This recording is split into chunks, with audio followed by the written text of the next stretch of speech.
avec la vérité. Pas une amélioration du niveau des équipements du pays. On n'a pas fait de nouvelles villes, on n'a pas fait notre autoroute, on n'a pas fait des grands ports, on n'a pas fait de grands stades, on n'a pas organisé des coupes d'Afrique, on n'a pas organisé une coupe du monde.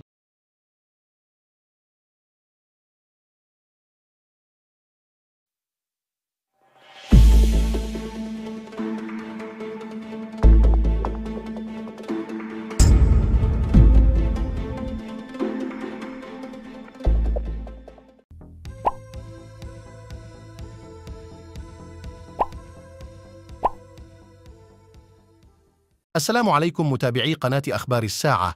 تتعرض القناة يومياً إلى كم هائل من التبليغات أدت إلى الحد من انتشار الفيديوهات. المرجو منكم دعم قناتكم التي تعنى أولاً وآخراً بالدفاع عن المغرب وتنوير الرأي العام بكل ما يتعلق به بخطوات بسيطة هي كالآتي: تسجيل الإعجاب بالفيديو، الاشتراك في القناة، وتفعيل التنبيهات، ثم التعليق على الفيديو. La population pour soigner la population. Mais c'est pas lui qui crée des richesses. Le créateur de richesses, ce sont les individus, c'est la société, c'est les entreprises. Quand des entreprises étatiques qui mettent son attaque créent des richesses, parce qu'elles exploitent le pétrole et le gaz. Mais mis à part son attaque, la majorité écrasante des entreprises étatiques ne créent pas de richesses, sont tout le temps déficitaires. Les Air Algérie, les Algérie Télécom, etc., les SNTF, etc., etc. Qu'il y a des pays qui, comme la Chine, ont des entreprises étatiques qui créent des richesses. Mais la force de frappe de la Chine, c'est pas que les entreprises étatiques, c'est beaucoup dans le secteur privé. Et de Bali comme le secteur privé, c'est toujours lui qui crée des richesses, dans tous les pays du monde. Même dans les pays communistes comme la Chine, où on a des grosses entreprises étatiques, des grandes banques étatiques, mais des groupes privés importants, les Huawei, les les marques de voitures chinoises, etc. Ce sont eux qui portent l'économie chinoise. Donc, je te fais un moment. Donc, une croissance économique faible. Parce qu'au lieu de donner de l'argent aux investissements qui créent des richesses et des emplois, on donne de l'argent au train de vie de l'État. Quand on a une croissance économique faible, on ne crée pas beaucoup d'emplois. Quand on ne crée pas beaucoup d'emplois, il y a beaucoup de chômage. Quand il y a beaucoup de chômage, il y a la misère, il y a la précarité, il y a la pauvreté. Donc, c'est une conséquence. Trop de dépenses publiques, c'est trop d'inflation, trop de misère sociale, trop de pauvreté, trop de précarité, un pays qui se sous-développe.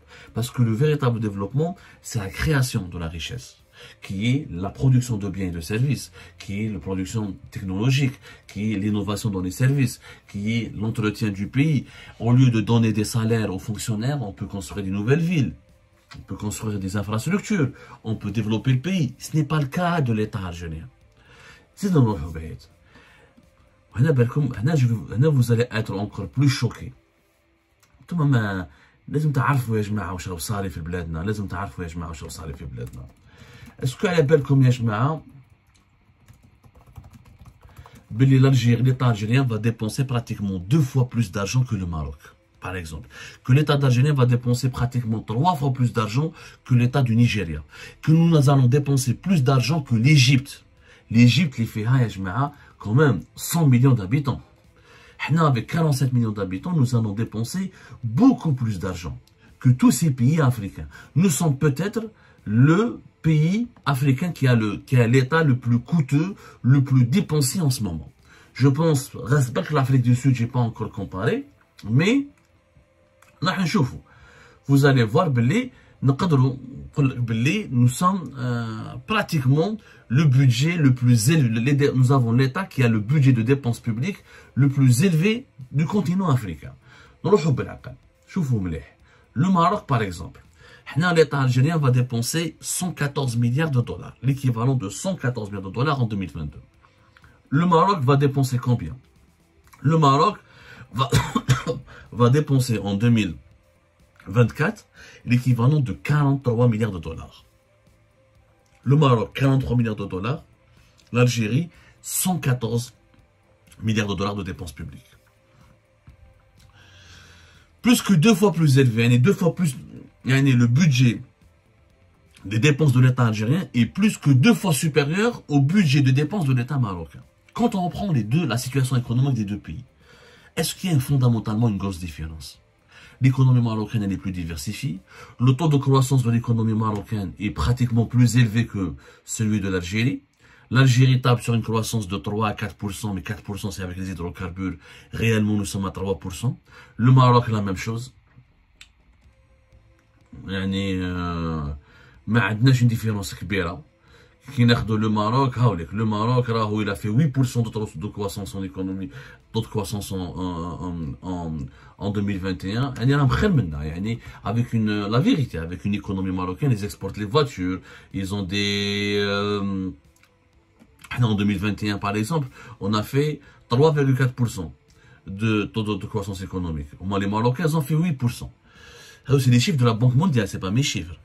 Durant les 3 prochaines années, le budget, le Maroc ne va pas beaucoup élever son budget. Par exemple, en 2026, il va dépenser, devant mes yeux, la calculatrice, plus de 45 milliards de dollars. Ça, c'est les dépenses de l'État marocain. Ce qu'on appelle les dépenses publiques. Les dépenses publiques, le budget que va utiliser l'État. C'est-à-dire l'État, quand on dit l'État, c'est comme en Algérie, c'est le gouvernement, les collectivités locales, les administrations publiques, les institutions de l'État. C'est 45 milliards de dollars.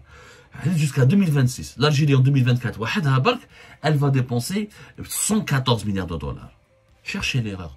Le Kenjina, c'est vrai que sur le plan social, les Algériens vivent mieux que les Marocains parce que il y a la politique des subventions publiques, il y a le gasoil, les carburants sont beaucoup moins chers, certains le sucre, le balek, c'est beaucoup moins. Même le Maroc, il a une politique de subventions publiques, mais les subventions publiques, les subventions sociales en Algérie sont beaucoup plus élevées. L'accès au logement est meilleur en Algérie qu'au Maroc. Ça, au niveau social, mais au niveau macroéconomique, l'économie marocaine se porte mieux que l'économie algérienne. Elle est plus diversifiée, elle est plus industrialisée. Le Maroc est plus ouvert vers au monde. Il reçoit plus d'investissements étrangers que l'Algérie. Donc, pourquoi on doit dépenser 2 fois plus? 2 fois plus d'argent que les Marocains. C'est anormal. Ça, روحوا من Maroc, روحوا من Nigeria. Nigeria, première puissance économique au monde, en Afrique. Comme le budget de 2024 de l'État du Nigeria, il est uniquement de 34 milliards de dollars. Uniquement 34 milliards de dollars au Nigeria. Le Nigeria, c'est plus de 200 millions d'habitants. Vous allez me dire, mais attends, mais c'est quoi ça? C'est pas une erreur. Sauf qu'au Nigeria, c'est un État qui fonctionne de façon libérale. Il n'a pas une fonction sociale très élevée. Un de des subventions, etc. Mais le Nigeria, c'est une économie libérale. C'est plus de 213 millions d'habitants. Le PIB du Nigeria, Yajma, c'est 440 milliards de dollars. Allez, en 2021. On chauffe en 2022. C'est le pays, en tout cas, c'est plus de 400 milliards de dollars. C'est 4 fois plus que l'Algérie. Le Nigeria est 4 fois plus riche que l'Algérie. On estime, bon, après, il y a d'autres estimations, parce que le Nigeria, il a fait comme l'Algérie, le rebasage, il a changé sa méthode de calcul. Certaines évaluations, que le Nigeria a un PIB de plus de 500 milliards de dollars. Mais les chiffres les plus reconnus par les institutions internationales, c'est 477 milliards de dollars. C'est énorme. Le Nigeria, il est 4 fois plus riche que l'Algérie, avec une population de plus de 200 millions d'habitants, et pourtant l'État du Nigeria dépense que 34 milliards de dollars. Bon, vous allez me dire, le Nigeria, c'est un État défaillant, il y a beaucoup de problèmes sociaux là-bas, et il y a beaucoup de corruption, et ce modèle libéral n'est pas intéressant en soi. Bon, reste que le Nigeria, c'est un pays où la croissance économique elle est la plus forte, et c'est un grand marché, et c'est là même dépassé l'Afrique du Sud. Le Nigeria aujourd'hui, c'est une puissance économique qui monte. Donc, maintenant, c'est pas un bon modèle. Il n'est pas anormal. L'État algérien dépense 5 fois plus, pratiquement, que l'État du Nigeria. Alors que le Nigeria est 4 fois plus riche que l'État en Algérie, que l'Algérie. Cherchez l'erreur, c'est anormal de les dépenses de l'État. Nous allons faire un autre grand pays africain, l'Égypte. L'Égypte, combien l'Égypte la population? L'Égypte, la population, avec 110 millions d'habitants. Fait 109 millions d'habitants depuis 2021. Alors, tenez-vous bien, le budget à l'Égypte, le budget de la dépense de l'État en Égypte pour 2024, 2023-2024 sera de 96 milliards de dollars. 96, presque 97 milliards de dollars. Le régime algérien va dépenser plus d'argent que l'État égyptien, que le régime égyptien. Pourtant, en Algérie, nous sommes que 47 millions d'habitants. En 2024, nous avons 47 millions d'habitants. L'Égypte, c'est plus de 110 millions d'habitants. Est-ce que vous savez que nous avons plus de fonctionnaires en Algérie qu'en Égypte? On a pratiquement le même nombre. En Algérie, nous avons 2 800 000 fonctionnaires. En Égypte, ils sont à 2 500 000. Les deux pays ont 3 millions de fonctionnaires. Est-ce qu'il est normal que nous avons qu'un pays de 47 millions d'habitants ait le même nombre de fonctionnaires qu'un pays de plus de 100 millions d'habitants, qui est l'Égypte? Cherchez l'erreur. Mouche normal. Nous avons la conclusion, c'est quoi? C'est que nous avons un État qui délapide de l'argent. L'État algérien est en train de délapider de l'argent. Ce que nous sommes en train de faire, c'est nous avons créé le régime Tebboune, ce nouveau régime, parce que vous allez voir avec Bouteflika, c'était totalement différent. Le régime de Bouteflika n'a jamais dépensé un budget parlant de plus de 100 milliards de dollars. Jamais. C'est historique ce qui se passe en Algérie. C'est complètement historique. Comme des chiffres. Nous avons un État algérien qui est totalement... C'est un aspirateur. L'État algérien est devenu un aspirateur d'argent. C'est une machine à sous qui dépense trop d'argent sans aucun développement pour le pays. Croissance économique qui est restée entre 3 et 4%, grâce au pétrole et au gaz, pas d'économie diversifiée, pas une amélioration des revenus des Algériens et des Algériens, pas une amélioration du niveau des équipements du pays. On n'a pas fait de nouvelles villes, on n'a pas fait notre autoroute, on n'a pas fait des grands ports, on n'a pas fait des grands stades, on n'a pas organisé des coupes d'Afrique, on n'a pas organisé une coupe du monde, on a des gratte-ciel, on a des aéroports futuristes, on a une économie forte. Pourquoi dépenser tout cet argent, si ce n'est pour le train de vie et pour les besoins personnels et idéologiques des dirigeants algériens?